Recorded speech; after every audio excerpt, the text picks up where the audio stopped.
नमस्कार,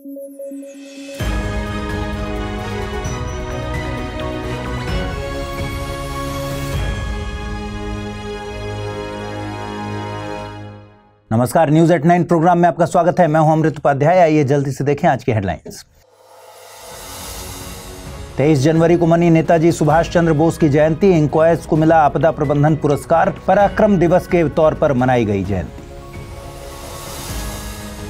digital economy को लेकर रिपोर्ट हुई जारी। 2030 तक कुल जीडीपी का लगभग 5वां हिस्सा होगी डिजिटल अर्थव्यवस्था। ICRIER ने जारी की रिपोर्ट।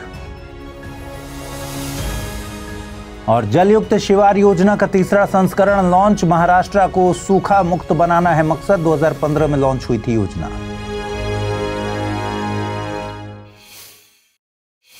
आइए शुरू करें। 23 जनवरी को भारत में पराक्रम दिवस के तौर पर मनाया जाता है। दरअसल भारतीय स्वतंत्रता सेनानी सुभाष चंद्र बोस का जन्म 23 जनवरी 1897 को ओडिशा के कटक में हुआ था। 2025 में उनकी 128वीं जयंती का आयोजन किया जा रहा है।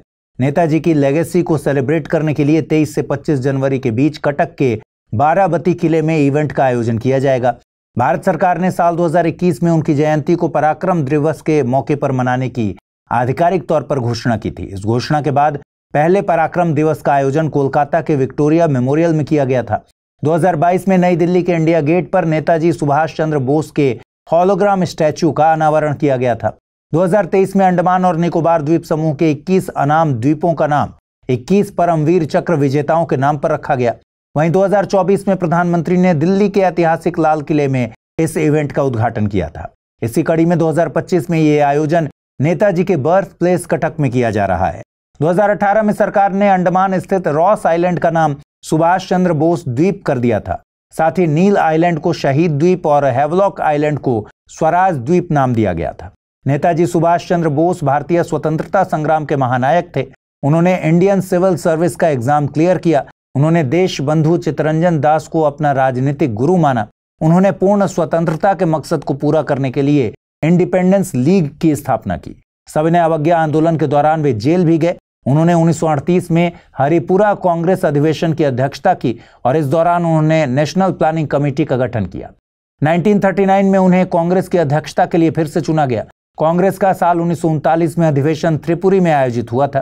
त्रिपुरी वर्तमान मध्य प्रदेश के जबलपुर में स्थित है। इस घटना को त्रिपुरी संकट के नाम से भी जानते हैं। 1939 के कांग्रेस अधिवेशन में सुभाष चंद्र बोस अध्यक्ष पद का चुनाव लड़ रहे थे। उनके विपक्ष में महात्मा गांधी के समर्थन से पट्टाभी सीतारमैया खड़े थे। चुनाव में सुभाष चंद्र बोस जीत गए। महात्मा गांधी ने सुभाष चंद्र बोस को बधाई देते हुए कहा कि पट्टाभी की हार मेरी हार है। इस तरह कांग्रेस पार्टी के आंतरिक कलह के चलते सुभाष चंद्र बोस ने इस्तीफा दे दिया। इसके बाद पट्टाभी सीतारमैया भी अध्यक्ष नहीं बने। अंततः राजेंद्र प्रसाद को त्रिपुरी अधिवेशन का अध्यक्ष बनाया गया। उन्होंने कांग्रेस से इस्तीफा देकर फॉरवर्ड ब्लॉक की स्थापना की थी। इसके अलावा सुभाष चंद्र बोस की जयंती के मौके पर हर साल सुभाष चंद्र बोस आपदा प्रबंधन पुरस्कार की भी घोषणा की जाती है। 2025 के लिए ये award the Indian National Centre for Ocean Information Services INCOIS को देने की घोषणा हुई है। इंक्वायस को ये अवार्ड संस्था की कैटेगरी में और आपदा प्रबंधन के क्षेत्र में बेहतरीन काम करने के मकसद से दिया गया है। ये अवार्ड भारत में आपदा प्रबंधन के क्षेत्र में व्यक्तियों और संगठनों द्वारा दिए गए अमूल्य योगदान के लिए दिया जाता है। इसमें इंस्टीट्यूशन को 51 लाख रुपए और व्यक्ति को 5 लाख रुपए का नकद इनाम दिया जाता है। गौरतलब है कि the Indian National Centre for Ocean Information Services INCOIS की स्थापना 1999 में हैदराबाद तेलंगाना में की गई थी।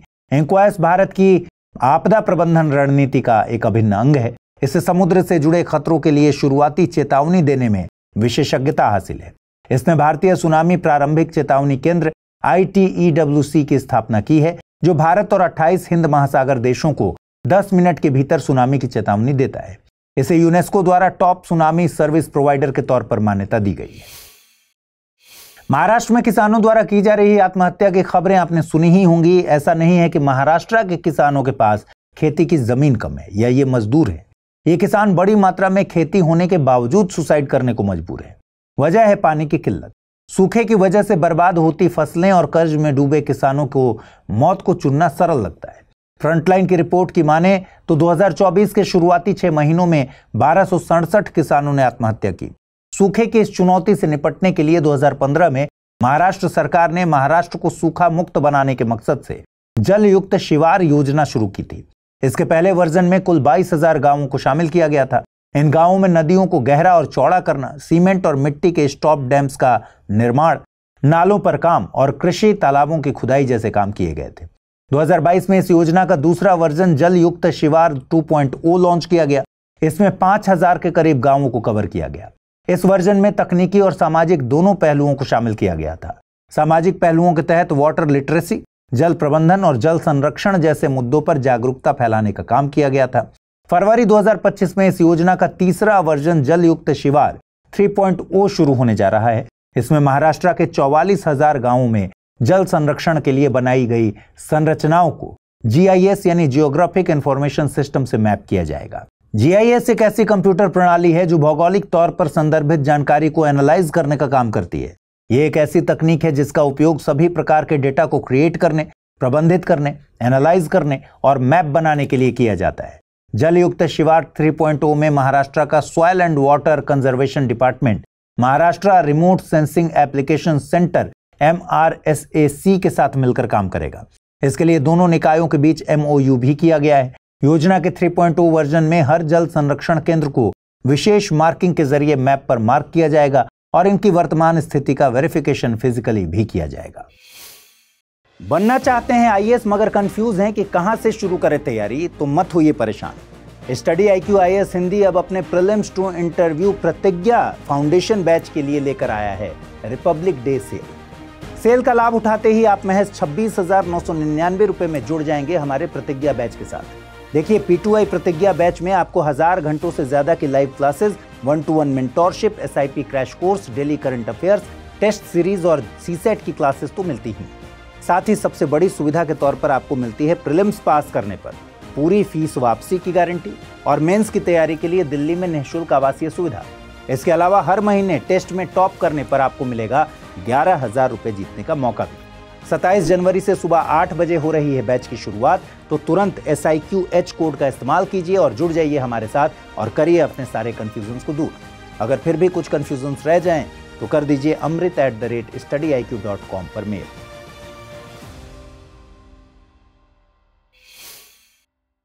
Indian council for research on international economic relation ICRIER ने एक रिपोर्ट तैयार की है और ये report ministry of electronics and technology द्वारा किए गए अध्ययन पर आधारित है। रिपोर्ट के मुताबिक भारत की डिजिटल इकोनॉमी बाकी अर्थव्यवस्थाओं की तुलना में दोगुनी तेजी से बढ़ेगी। 2024-25 के अंत तक राष्ट्रीय आय में इसकी हिस्सेदारी 13.42% के करीब होगी, जबकि 2022-23 में यह आंकड़ा 11.74% था। रिपोर्ट की माने तो 2030 तक भारत की डिजिटल अर्थव्यवस्था कुल GDP का लगभग 5वां हिस्सा हो जाएगी। यह भारत की डिजिटल अर्थव्यवस्था के आकार को मापने का सरकार द्वारा किया गया पहला ऐसा प्रयास है। डिजिटल इकोनॉमी की परिभाषा की बात करें तो कोई भी आर्थिक गतिविधि जो ऑनलाइन हो रही है उसे डिजिटल इकोनॉमी के तहत रखा जाएगा। डिजिटल अर्थव्यवस्था के आकार को मापने के लिए ICRIER ने OECD और एशियाई विकास बैंक ADB की परिभाषाओं को जोड़कर शामिल किया है। इसमें व्यापार, बैंकिंग, वित्तीय सेवाएं, बीमा और शिक्षा जैसे पारंपरिक उद्योगों के डिजिटल हिस्से को भी शामिल किया गया है। जैसे शिक्षा का एडटेक सेक्टर इसे डिजिटल इकोनॉमी के ही हिस्सा मानते हैं। बता दें कि ICRIER एक गैर लाभकारी संस्था है जो सोसाइटी एक्ट 1860 के तहत रजिस्टर्ड है। इसकी स्थापना 1981 में हुई थी। सुकन्या समृद्धि योजना को 22 जनवरी 2025 को 1 दशक पूरा हो गया है। इस योजना को बेटी बचाओ बेटी पढ़ाओ योजना के एक हिस्से के तौर पर लॉन्च किया गया था। सुकन्या समृद्धि योजना SSY परिवारों को अपनी बेटियों के उज्जवल भविष्य में निवेश करने के लिए प्रोत्साहित करती है। नवंबर 2024 तक 4.1 करोड़ से ज्यादा सुकन्या समृद्धि खाते खोले जा चुके हैं, जो न केवल एक संख्या का प्रतीक है बल्कि भारत में प्रत्येक बालिका के आशाजनक कल के निर्माण की दिशा में एक आंदोलन है। SSY भारत सरकार की एक छोटी जमा योजना है जो विशेष रूप से बालिकाओं के बेहतर भविष्य के लिए वित्त मंत्रालय के तहत लॉन्च की गई है। इसमें गार्डियन बालिका के जन्म के तुरंत बाद से लेकर उसके 10 साल की आयु हासिल करने तक खाता खोल सकते हैं। कोई भी बालिका जो खाता खोलने के समय से लेकर मैच्योरिटी तक भारत की निवासी है, इस योजना के लिए पात्रता रखती है। एक बालिका का केवल एक खाता खोलने की परमिशन है। पेरेंट्स मैक्सिमम 2 खाते ओपन करा सकते हैं, मतलब 2 बच्चियों के लिए ही ये योजना उनके लिए लागू होगी। लेकिन जुड़वा और ट्रिपलेट्स के मामले में ज्यादा खाते खोलने की छूट है। अकाउंट को भारत में कहीं भी स्थानांतरित किया जा सकता है। एक वित्तीय वर्ष में अधिकतम 1.5 लाख रुपए और कम से कम 250 रुपए जमा किए जा सकते हैं। इसमें 8.2% की दर से ब्याज दिया जाता है। अकाउंट को पोस्ट ऑफिस या डेजिग्नेटेड कॉमर्शियल बैंक में खोला जा सकता है। गार्जियन को अकाउंट को बालिका के 18 साल की उम्र तक मैनेज करना होता है। अकाउंट बालिका के 21 साल की उम्र होने पर मैच्योर हो जाता है। कुछ कंडीशंस में अकाउंट के अर्ली क्लोजर की भी परमिशन है। बालिका के उच्च शिक्षा के खर्च की जरूरत को पूरा करने के लिए उसके 18 साल के हो जाने के बाद बैलेंस के 50% को विड्रॉल किया जा सकता है। आइए देखते हैं आज का टर्म ऑफ द डे। आज का टर्म ऑफ द डे है एसडीजी यानी सस्टेनेबल डेवलपमेंट गोल्स। इसके लिए हिंदी शब्द है सतत विकास लक्ष्य। एसडीजीज को संयुक्त राष्ट्र महासभा द्वारा 2015 में अपनाया गया था। 2015 में मिलेनियम डेवलपमेंट गोल्स की अवधि खत्म हो गई थी, इसीलिए पर्यावरण की सुरक्षा और मानव विकास के मकसद से 17 एसडीजीज को अपनाया गया। इसमें पहला एसडीजी है हर जगह से हर रूप में गरीबी को खत्म करना। दूसरा है भूख को खत्म करना, खाद्य सुरक्षा को हासिल करना। तीसरा एसडीजी है अच्छा स्वास्थ्य। चौथा गुणवत्ता परक शिक्षा की बात करता है। पांचवा एसडीजी लैंगिक समानता की बात करता है। छठवां एसडीजी स्वच्छ जल और स्वच्छता से संबंधित है। सातवां एसडीजी वहनीय और स्वच्छ ऊर्जा से संबंधित है। आठवां गरिमामय काम और आर्थिक समृद्धि से संबंधित है। नवां एसडीजी उद्योग नवाचार और अवसंरचना से रिलेटेड है। 10वां एसडीजी असमानता को कम करने से संबंधित है। 11वां एसडीजी सतत शहरों और समुदायों से संबंधित है। 12वां एसडीजी जिम्मेदार खपत और उत्पादन से संबंधित है। 13वां एसडीजी जलवायु परिवर्तन से संबंधित है। 14वां एसडीजी पानी के अंदर के जीवन से संबंधित है। 15वां जमीन पर जीवन से संबंधित है। 16वां शांति न्याय और मजबूत संस्थाओं से और 17वां लक्ष्यों की प्राप्ति की साझेदारी से संबंधित है। आइए देखते हैं आज के रैपिड न्यूज में क्या है खास। आईआईटी मद्रास द्वारा फ्यूचर में मून और मार्स पर मानव बस्तियां बसाने के लिए तकनीक विकसित की जा रही है। इसके लिए 3D प्रिंटिंग तकनीक, मून और मार्स की मिट्टी से मेटल्स को निकालने आदि पर काम किया जा रहा है। इसके अलावा आईआईटी मद्रास में एक माइक्रो ग्रेविटी ड्रॉप टावर भी बनाया गया है, जो इस तरह का दुनिया में चौथा सबसे बड़ा टावर है। इसकी मदद से जीरो ग्रेविटी जैसी स्थितियों में प्रयोग करने में मदद मिलेगी। इससे शोधकर्ताओं के लिए hi-tech optical fibre, bio printed human organ आदि बनाना आसान हो जाएगा। इस माइक्रो ग्रेविटी ड्रॉप टावर के थ्रू माइक्रो ग्रेविटी में सूक्ष्म जीवों के बिहेवियर को भी स्टडी किया जा रहा है, ताकि अंतरिक्ष में बनाई जाने वाली मानव बस्तियों में आने वाले चैलेंजेस पर काम किया जा सके।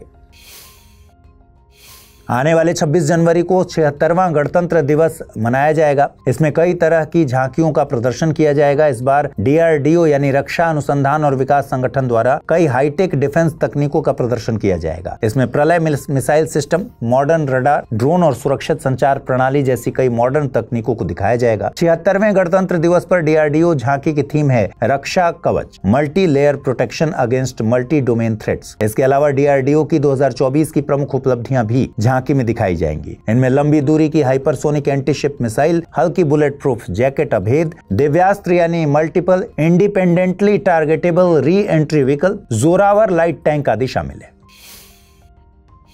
भारतीय शतरंज खिलाड़ी डी गुकेश ने 18 साल की उम्र में FIDE रैंकिंग में चौथा स्थान हासिल कर लिया है, जिससे वे भारत के सबसे हाई रैंक वाले खिलाड़ी बन गए हैं। उन्होंने लंबे समय तक इस स्थान पर रहे अर्जुन एरिगैसी को पीछे छोड़ दिया, जो अब 5वें स्थान पर है। गुकेश ने ये उपलब्धि 2784 रेटिंग पॉइंट्स के साथ हासिल की है। उन्हें ये उपलब्धि नीदरलैंड में हुए टाटा स्टील टूर्नामेंट में जर्मनी के विंसेंट कीमर को हराने के बाद मिली। हाल ही में उन्हें ध्यानचंद खेल रत्न पुरस्कार से भी सम्मानित किया गया। आपको बता दें कि नॉर्वे के मैग्नस कार्लसन अभी भी FIDE रैंकिंग में पहले स्थान पर काबिज हैं, जबकि अमेरिका के हिकारू नाकामुरा और फबियानो करुआना दूसरे और तीसरे स्थान पर हैं।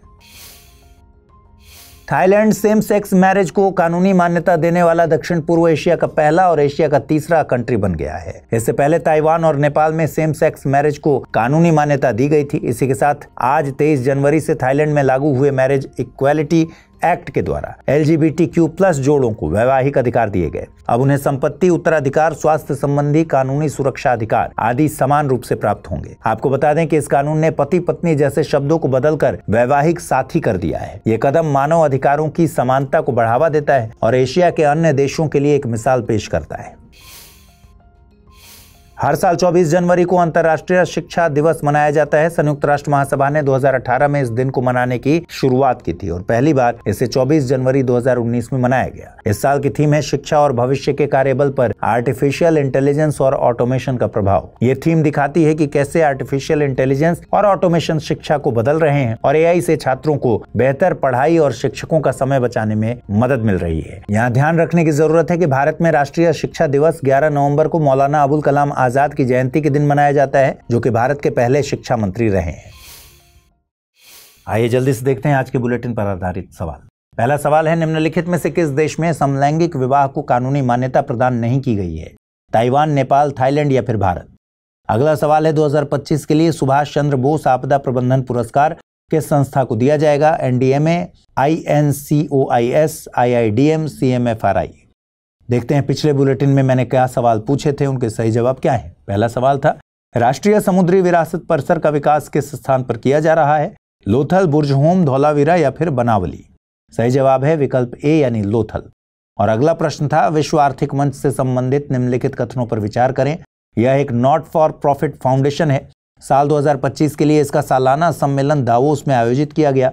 2025 के सालाना सम्मेलन की theme collaboration for the intelligent edge रखी गई है। उपर्युक्त में से सही कथन या कथनों को चुनना था। केवल 1 और 2, केवल 2 और 3, केवल 1 और 3 या फिर सभी कथन सही हैं। सही जवाब है इसका विकल्प डी यानी सभी कथन सही हैं। तो आज इस बुलेटिन में इतना ही। कल रात 9 बजे फिर से मुलाकात होगी। ख्याल रखिए अपना, ठीक से पढ़ाई कीजिए। अगर आप इस बुलेटिन की PDF हासिल करना चाहते हैं, अमृत उपाध्याय 007 टेलीग्राम चैनल है जिस पर इसकी PDF रोजाना मिलती है। और आज जो सवाल मैंने पूछे हैं उनके सही जवाब कमेंट सेक्शन में जरूर बताइएगा। नमस्कार।